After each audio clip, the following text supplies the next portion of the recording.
এক নজরে বাংলাদেশ প্রতিদিন। জাতীয় খবর, 2 রাষ্ট্রদূতের নিয়োগ বাতিল। অন্তর্বর্তী সরকারের সময় নিয়োগ পাওয়া 2 জন রাষ্ট্রদূতকে বাতিল করেছে সরকার। লোডশেডিং বেড়ে 2600 মেগাওয়াট ছাড়িয়েছে। বিদ্যুৎ সংকট আরও তীব্র হয়েছে। 18 লাখ টন ধান চাল কিনবে সরকার। বড় মৌসুমে বড় সংগ্রহের পরিকল্পনা। তনু হত্যা মামলায় গ্রেপ্তার 10 বছরের পর গুরুত্বপূর্ণ অগ্রগতি। বিমানবন্দরের সিন্ডিকেট ভাঙার ঘোষণা। দুর্নীতি দমনের উদ্বেগ। রাজনীতি ও প্রশাসন। সংসদে হট্টগোল ও উত্তেজনা। সরকার ও বিরোধী দলের মধ্যে পাল্টাপাল্টি অভিযোগ। সরকারের প্রধান চ্যালেঞ্জ হিসাবে সুশাসন, নিরাপত্তা ও অর্থনীতি তুলে ধরা হয়েছে। অর্থনীতি ও ব্যবসা। জ্বালানি সংকট, ব্যবসা বিনিয়োগের সংখ্যা। শিল্প খাতে চাপ বাড়ছে। অতালিকায় কোম্পানির কর কমানোর দাবি উঠছে। আন্তর্জাতিক।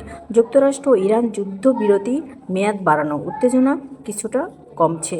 পশ্চিমবঙ্গের বিধানসভার নির্বাচন শুরু। অন্যান্য গুরুত্বপূর্ণ। দেশের তাপমাত্রা বাড়ছে সর্বোচ্চ। স্বাস্থ্য খাতে ওষুধ সংকটের অভিযোগ। বিমানবন্দর সহ দুর্নীতি দমন করা পদক্ষেপের আশ্বাস। ফলো দিয়ে সঙ্গে থাকুন। গুরুত্বপূর্ণ খবর নিয়ে আবারও আপনাদের মাঝে হাজির হব। আমি আসমা আহমেদ। আল্লাহ হাফেজ।